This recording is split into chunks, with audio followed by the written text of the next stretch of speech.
Welcome to Bad Idea Metals. I'm Anthony, and today we are going to take apart 4 laptops. And I already tore something apart that we're going to throw all of those edits at the end of this video. It's an old Apple tower. It's a 1995-ish PowerPC model. So let's get into it. We've got 2 Compaqs. We got a Compaq Armada and a Compaq Contura. And then this old Dell. This thing's a nice gem. It already got torn apart so we could get the hard drive out for the previous owner to keep. But yeah, there you go. It's an old 320N. This predates Performas and Latitudes and all the other Dell laptops. But we're gonna get into this in just a second. Oh, and then we've got this old Apple. So we're gonna dive in, just take a look at what's in here, and yeah, so let's go mining.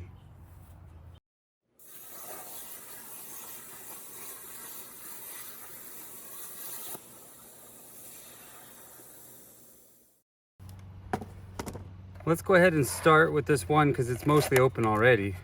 But this is an old Dell. All it says about itself is that it's a Dell. But it's an old 320N. I really don't know much about it other than the hard drive was underneath the keyboard, and it was difficult to get it out. But now that it's out, we have our keyboard out. Nice clicky keyboard. Now let's go ahead and liberate what else we can in here. Today seems to be the first nice day in a long time, so please excuse the 3 lawnmowers that I can hear right now, and hopefully they'll not be too pronounced in the video. But let's move forward as we take this laptop apart.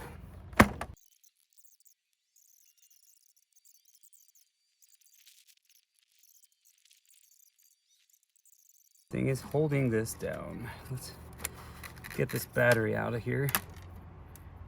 That's not the main battery. There was a battery that slid in right here, but this it looks more like those model rocket engines, the solid boosters, but that's kind of fun. All right, so now that I got it kind of splayed open, it does look like the CPU is actually up here on the top. 1990 by Dell, all rights reserved. Sorry. This must be your cache RAM right here. These little registers of RAM right here. We're pulling these up. Anyway, I'll have to do more research, but let's take a quick look. That's really the end of this. There's a floppy drive control right here, because there's your floppy, and that's really it. This has been a pretty simple teardown because most of the work was done just to get the hard drive out. Got more gold plated pins right here and here. Okay, so let's put this off to the side and let's move on with our experiment. All right, what should we do next? Probably this one on top, this Compaq Contura 430CX. I don't know much about this one other than it's a different type connection, different screw type. We'll get out our torque bit and get to town on this. You guys want to see what this looks like? Got our standard monitor here, an actual mouse trackball with the left and right clicks as different buttons, top and bottom. It's a different type of clicky keyboard, but we got most of the screws. I was hoping we could just take up that plate, but it's not proven to succeed there.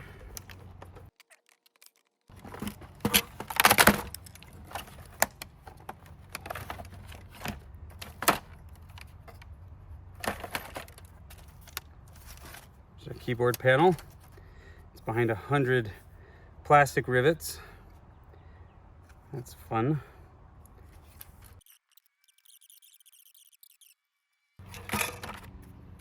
Standard floppy drive. This has a few motors in it, one to spin the drive, one to move the read and write head. Typically there's 3. There's also an ejection motor on some systems, but I don't know if this one's got a motorized, a mechanized one. Let's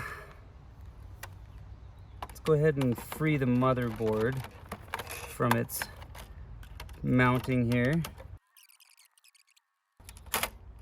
Here is our trackball mouse. I might keep that as a trophy. Nice little mouse.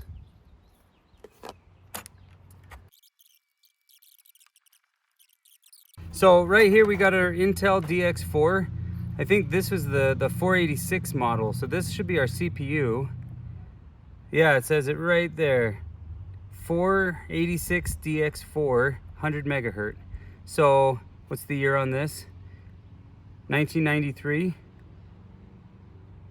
That's what I'm seeing anyway. So this machine is from the mid 90s. Oh, there's some pretty interesting capacitors right there. I wonder if these are the palladium variety. We'll have to pull those off. Anyway, so there's our processor. It's a 486. Pretty interesting old board. We'll work on getting this piece of metal off of it in the future, but we're not going to do that today. Look at all these screws. All right. Okay, last of the Compaqs. Here we go. Yep, at least it stayed consistent with the screw type. This one's a Windows 98. That's good. So it's going to be slightly newer than our 486 we just took apart. I guess I didn't show you the inside workings of this machine. The keyboard. Oh, that's pretty cool. So it's a trackpad. It's a Pentium 3.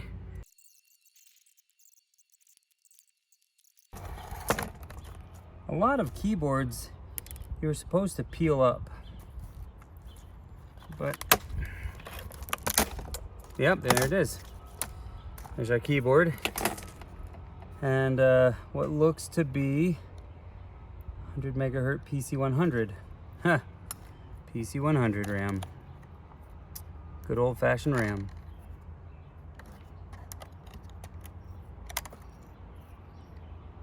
$64 megabytes. It doesn't say what this one is. That's all right. Throw that up to the side.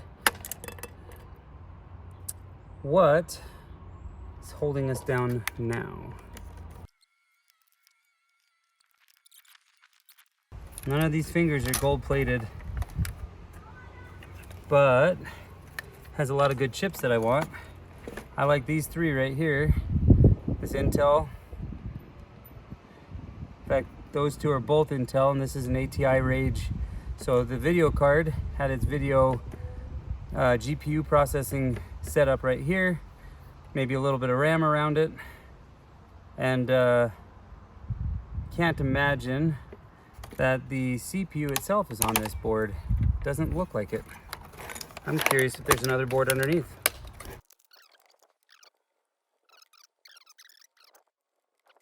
It's the heat sink. There is our Pentium 3. It's got some pretty nasty soft paste on it that I really don't want to touch with my hands. There's nothing wrong with that. It's just messy and it stays on my hands for days. So we're not going to take that off right now. But that is, in fact, our Pentium 3. This looks like it could be a wireless card. Oh no, it's not a wireless card, it's a wire card. So there's your network, your RJ45 and your RJ11 modem ports. Set that off to the side. There really doesn't seem to be a whole lot more to this machine than what we've already exposed. I don't want to throw the screws halfway across the yard here, but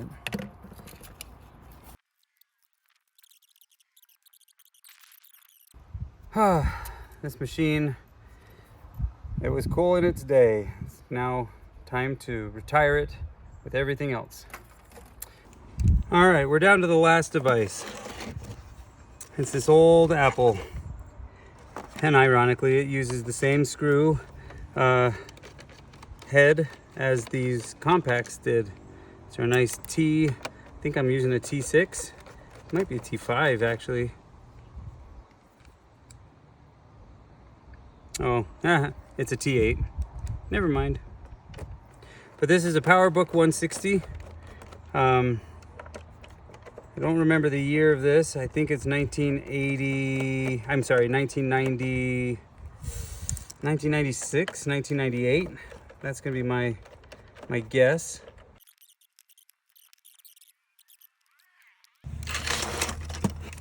All right, I got it to slide forward as far as I could. There we go. There's our mouse. Set that with the other mouse. That'll be fun. We'll look at the monitor in just a second. Let's take a quick look at what was inside here. Our battery has a nice, I can't imagine that's a gold-plated terminal. I think that's more of a brass terminal. Some batteries do have gold though. A really old lithium-ion battery. Apple computers, 1992. This might be older than I think. Or that might be when that ribbon was made. I'm not sure. You can see the RAM right here. This has got really gross, oily pads on it. They might be the heatsink pads. Put these weird grease, thermal type pads on things, but I'm trying to get to where I can read the chip.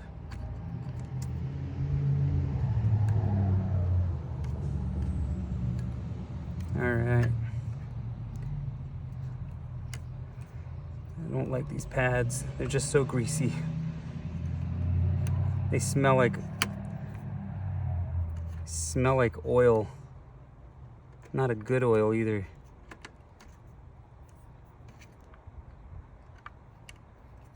All right. So now that we got that free of the pads, what are you? It's got RAM on this side too. Apple Computer Incorporated, 1992. Okay, but I still am not sure what I'm looking at yet. Let's keep digging. Eventually, it can't keep that secret forever. We will learn what it is that board is.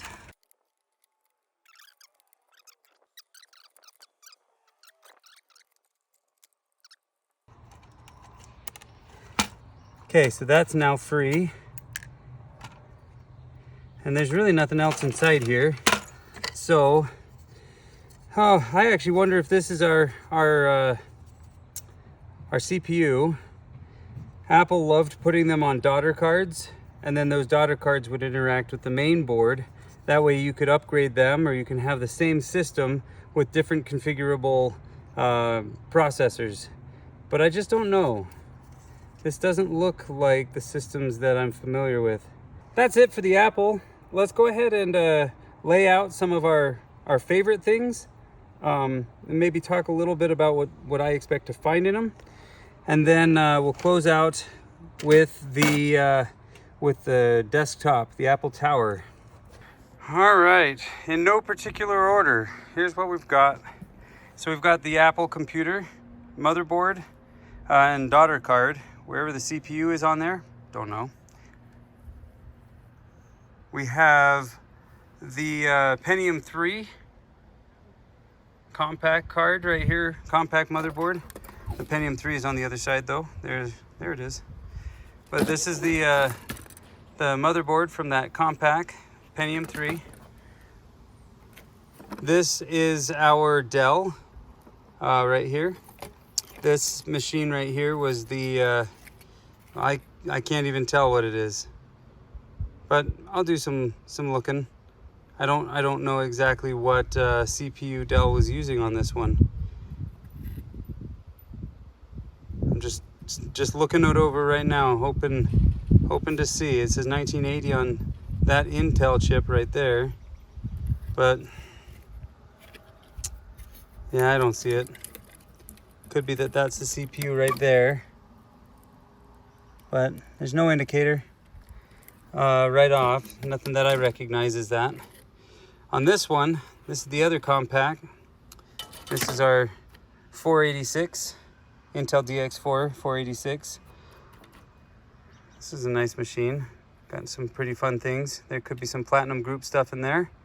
So far, there's no real big gold mine or silver, other than this Pentium 3 board's got these chips right here.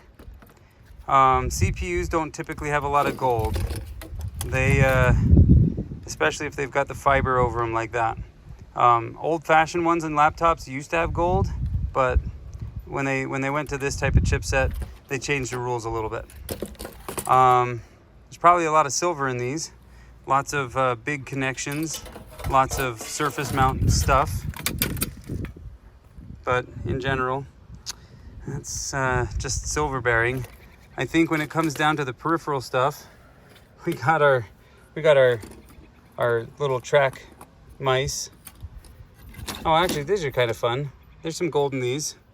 Definitely some silver, but these are the cache RAM from that old Dell.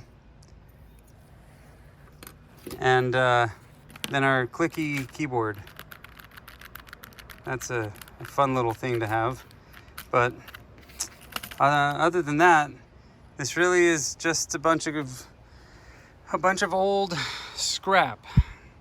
Not a lot of gold in it, enough that I will chase it. But mostly I'm looking at a lot of silver. There's definitely some copper components, but the copper's not worth chasing. Let's flip over to the highlights I have from tearing apart an Apple Tower, and then we'll close out the video there. This machine has some nostalgic value to me, but this one is actually non-functional. I know a lot of you think that I should be giving these to people who can get them restored, but this one was given to me for this purpose. So we're gonna tear it apart so we can see what it looks like on the inside. This is from mid-90s, probably actually more early 90s than mid-90s, but I would guess that this one's about a 93 or 94. But we're gonna try to take this one apart. I actually don't remember how to get behind the casing. Some of these were kind of like a puzzle game. So we're gonna see what we can do. Yep, there you go. So to do upgrades on this system, this may have been the preferred way. I had one of these. It was a little bit older? An older generation than this. I had a 6100, and it had a different approach to the case. So there you go.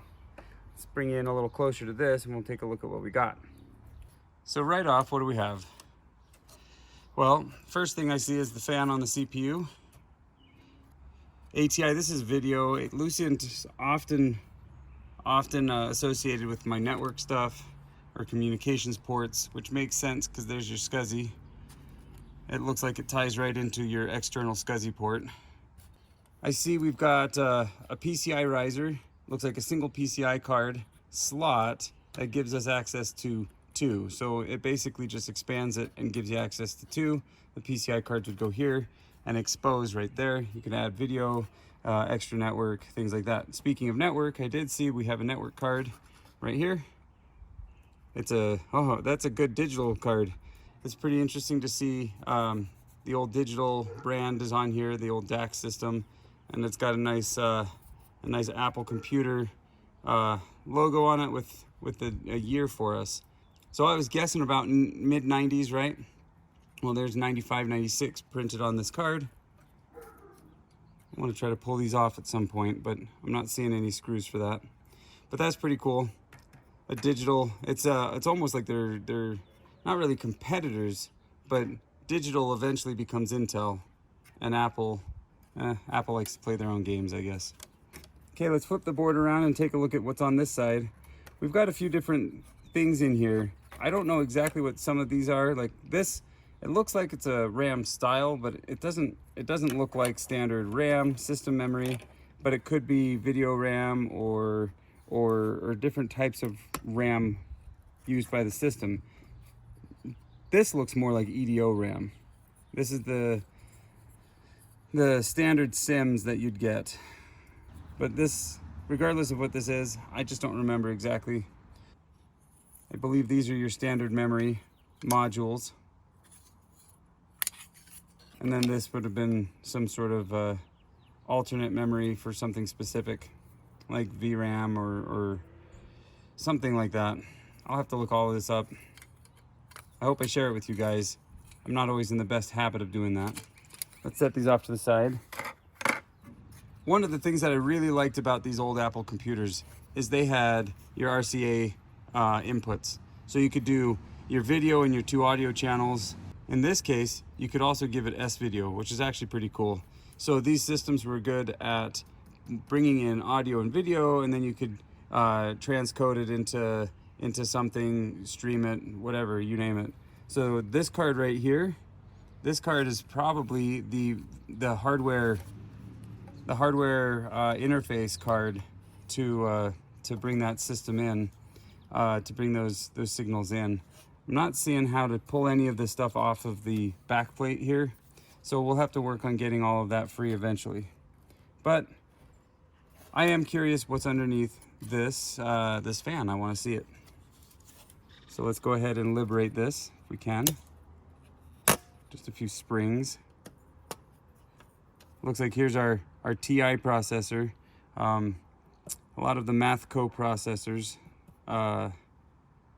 eventually moved out of the 8087s and other Intel chipsets, but I wonder if this is possibly our math co-processor. Come on. There we go.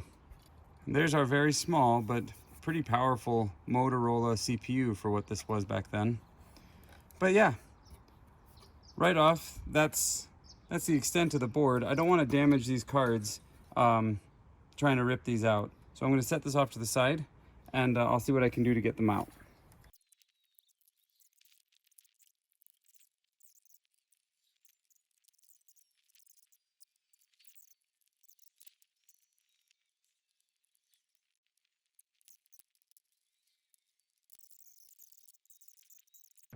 All right, so I resolved a few things. I looked a few things up, and now I can explain a little bit better what came out of this machine. But let's show you a few of the things. So we got our case, front case. We got our speaker with our resonating chamber. Let's show you the motherboard first. I did get all the cards off without damaging any of them, so that's good. The one card that I wasn't sure of, here, I'll show you that one. That's this one right here. Ironically enough, is labeled cache. So the cache for the system sits on this card. Next to the cache are 2 sticks of DRAM. We've got those right here. And one is a 64 meg cache or memory module. The other one I didn't look up yet, but it's a smaller one, so I'm guessing it's probably 16 or 32 megabytes.